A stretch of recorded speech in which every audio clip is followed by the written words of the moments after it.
લગ્ન તરફ મિત્રો જઈશું, સમૂહ લગ્ન કરીશું તો જ આનું આપણું 100% પરિણામ સવિશેષ મિત્રો મળશે, સંપન્ન થવાનું છે. અને ખોટા ખર્ચાઓમાંથી બચીને સમાજને ઉગારવાનું કામ આ ભીલ સમાજ મહાસંમેલનના માધ્યમથી એનો વિચાર ચિંતન મનન મિત્રો આપણે કરી રહ્યા છે. અને આપણી વચ્ચે આમાં ઉપસ્થિત જેમને સરસ વાત કરીને આપણી વચ્ચેથી રજા લીધી છે એવા ઉપાધ્યક્ષ ભીલ સમાજ મહાસંમેલનના જસવંતસિંહ ભાભોર સાહેબ, એમને પણ શુભેચ્છા આપણે પાઠવી. અને જે કંઈ કરવાનું થાય એમાં સહયોગ મિત્રો આપવાના છે. સાથે ઉપસ્થિત આપણા બધા ધારાસભ્યો અહીંયા ઉપસ્થિત રહ્યા, સવિશેષ આપણી તમામ પાર્ટીના આપણા આગેવાનો એ પણ ઉપસ્થિત રહ્યા, અને સવિશેષ આપણા પૂર્વ લોકસભાના સાંસદ જેમને માતૃશક્તિનું પ્રતિનિધિત્વ કર્યું છે એવા સન્માનીય પ્રભાબેન તાવિયાડ, ને મારા વડીલ બેન, મારા વિધાનસભાના સાથી, 14મી વિધાનસભામાં સાથે હતા અમે, એવા ચંદ્રિકાબેન બારિયા, પૂર્વ ધારાસભ્ય શ્રી, આપણા કનેલાલ કિશોરજી, મહેશભાઈ ભુરિયાજી, રમેશભાઈ કટારાજી, શૈલેષભાઈ, જેમને સરસ અહીંયા વાત કરી, પ્રદીપભાઈ મોહનિયા, એમને તાળીઓથી વધાવીએ. આપણે જે ભીલ સમાજ પંથનું જે ગઠન કર્યું અને એના નીતિ નિયમો તૈયાર કર્યા, એનો સર્વપ્રથમ જો અમલ કર્યો હોય, પાલન કર્યું હોય, અને સમાજના કેટલાક લોકોના કડવા વચનો પણ સાંભળ્યા હોય, તો આપણા પ્રદીપભાઈ એમની ટીમે મિત્રો સાંભળ્યા છે. એટલે એમને હું ધન્યવાદ પાઠવું છું સારા કામ માટે, જે એમને સહયોગી મિત્રો બન્યા. પણ કેટલાક લોકોએ થોડો એમના માટે અણગણમાં વખત કર્યો હશે, બોલ્યા હશે, ડીજે વાળા બોલ્યા હશે, પણ તેમ છે સમાજ માટે, આપણા લોકો માટે, ગરીબ લોકો માટે, મધ્યમ વર્ગ માટે જે કાંઈ સારું કામ થાય એના માટે એમને પ્રયત્નો કર્યા છે. એટલે એમને જેટલા ધન્યવાદ આપીએ એટલા ઓછા છે મિત્રો. એટલે હું એટલું જ કહીશ, આપણે શિક્ષણ મેળવ્યું, બધું મેળવીને આપણે આગળ વધ્યા બધા. એટલે જે શિક્ષણ જે વિશેષ આપણે મેળવ્યું, એટલે બસ મારા શિક્ષણ મેળવનારા તમામ જે કર્મચારી મિત્રો, શિક્ષક મિત્રો, કે તમામ વિભાગના જે કર્મચારી મિત્રો છે, એમને સહયોગ આપીને આપણે જે આપણો સમાજ જે પાછળ રહી ગયો છે, જે ખેત મજૂરમાં કામગીરી કરે છે, બહાર જાય છે, એમને ઊંચા લાવવાની જવાબદારી, એને મદદ કરવાની જવાબદારી, ને હાથ પકડવાની જવાબદારી આપણા બધાની છે. કે આપણને જે હક અને અધિકાર મળ્યો છે, આપણને જે લાભ મળ્યો છે, એ લાભ આપણા બંધારણીય જોગવાઈ પ્રમાણે આપણા આદિવાસીને જે હક અને અધિકાર મળ્યો છે, એમાંથી આ એક ભાગ મને પણ મળ્યો છે. એટલે મારી પણ જવાબદારી છે કે જે આપણો સમાજ જે રહ્યો છે એને ઊંચે લાવવાની જવાબદારી આપણા બધાની છે. એટલે તમામ કર્મચારી મિત્રો આપણે સહયોગ કરવાના છે. આવનારા સમયમાં હું જિલ્લા શિક્ષણ સમિતિ, જિલ્લા શિક્ષણાધિકારી, જિલ્લા પ્રાથમિક શિક્ષણાધિકારી બધાને મળીને શિક્ષકોનું અમે સંમેલન બોલાવીશું. એમને પણ આમાં આપણે સહયોગી બનાવવાના છે.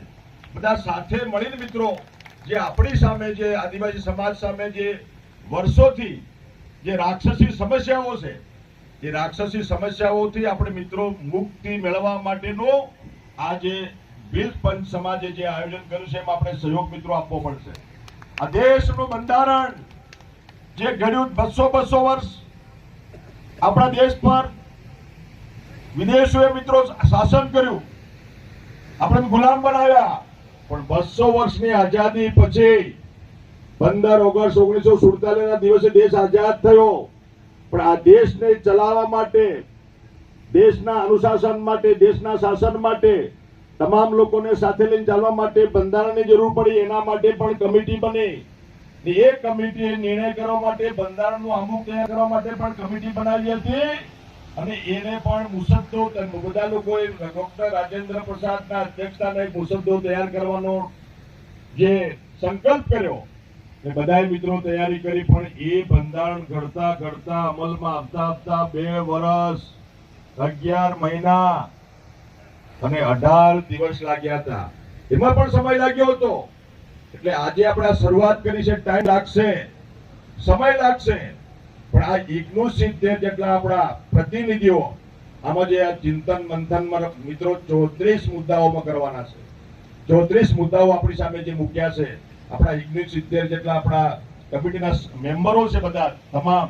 અને એમાં પણ આપણે આવનારા સમયમાં આપણા અધિકારી મિત્રો, આપણા જે તમામ સંપ્રદાયના જે કંઈ આપણા મેટ, કોટવાળ કે આપણા અનુયાયીઓ જે ભક્તિ સંપ્રદાયમાં જોડાયેલા છે, એવા સંતો મહંતોને પણ આપણા આમાં જોડીને આજે 171 સભ્યો છે, આપણે 151 કરીને, પણ આપણો જે સંકલ્પ છે ભીલ સમાજ મહાસંમેલનો આ 34 મુદ્દાનો સફળ થાય એના માટેના પ્રયત્નો સાથે મળીને મિત્રો આપણે આવનારા સમય કરવા બધા સાથે મળીને આપણે આગળ વધીએ.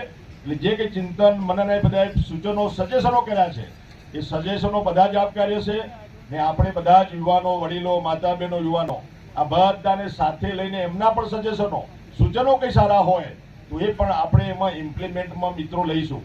પણ આ દહેજ, દારૂ અને ડીજે આનો સમસ્યાનું કાયમી ઉકેલ, કાયમી નિદાન, કાયમી એનો અંત લાવવો હોય તો એનો માત્ર ને માત્ર એક ઉપાય આપણા બધા સાથે મળીને આપણે બધા મિત્રો કરીએ તો આપણા જે મહારાજ જે અહીંયા આપણને કહીને ગયા હતા, આપણા ગંગુ મહારાજ ગરબાડાવાળા, એ 51 દીકરો લગ્ન કરવાના છે. તો આ જે તમામ સમસ્યાઓનો જે નિદાન જે છે સવિશેષ, તો આપણે સમૂહ લગ્ન તરફ મિત્રો જઈશું, સમૂહ લગ્ન કરીશું તો જ આનું આપણું 100% પરિણામ સવિશેષ મિત્રો મળશે. હમણાં આજે ઠાકોર સમાજના લગ્ન સાબરકાંઠામાં હતા, મને પણ આમંત્રણ હતું, પણ મારા સમાજનું અહીંયા આપણો આ મહાસંમેલન તો લીધે અમે ના પાડી. 151 દીકરીઓ લગ્ન આજે ઠાકોર સમાજમાં ચાલે છે હિંમતનગરમાં.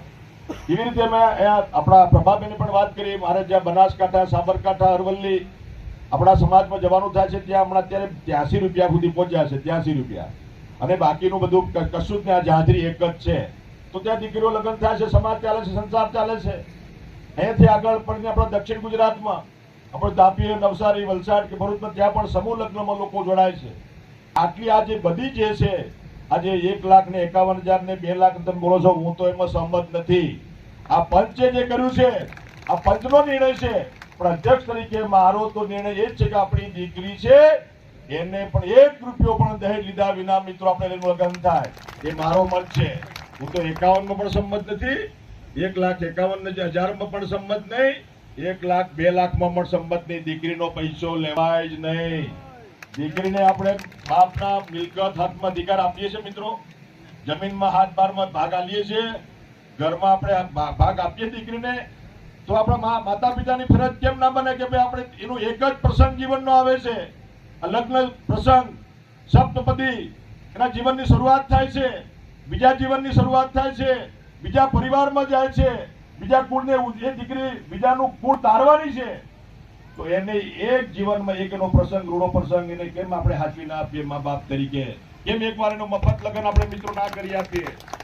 અને એના માટે માવજીભાઈ કીધું રૂપિયો પેલો જે મૂકવાનો થાય, બાપ કેમ રૂપિયો ના મૂકે અંદર? આ આપણે મિત્રો કરવું પડે. એટલે તમારું જે દહેજ છે કે છે એમાં ભાઈ ભીલ સમાજમાં એમને કર્યું છે, એમાં એ સંયુક્ત બધાનું આપણો જે સંયુક્ત બધાની એમાં સહમતિ છે. પણ મારી વ્યક્તિગત તો હું સરકારનો મંત્રી છું અને સરકારના કાયદા પ્રમાણે દહેજ લેવું એ દહેજ પર પ્રતિબંધ છે. દહેજ લેવું પણ નહીં, દહેજ આપવું પણ નહીં, આ કાયદો છે. એટલે કાયદાથી ઉપર આપણે બંધારણને માનીએ છીએ, સંવિધાનને માનીએ છીએ, કાયદાઓને માનીએ છીએ, તો આ કાયદાનું પાલન પણ આપણે મિત્રો કરવું પડે. એનો પ્રસંગ દીકરીનો છે, એક જ પ્રસંગ દીકરીનો, માત્ર એનો લગ્ન સંબંધ થાય ને લગ્ન સારી રીતે 7 ફેરા. તો આપણી યુટ્યુબ ચેનલને સબસ્ક્રાઇબ કરો અને નોટિફિકેશન ઓન કરો, જેથી કરીને જે પણ વિડીયો પોલિટિક્સનો નાખું એ આપણા સુધી સૌથી પહેલાં આવે ને આપ એ વિડીયોનો લાભ લઈ શકો. તો લાઈક કરો, શેર કરો, સબસ્ક્રાઇબ કરો એન્ડ નોટિફિકેશન ઓન કરો. જય જોહર, જય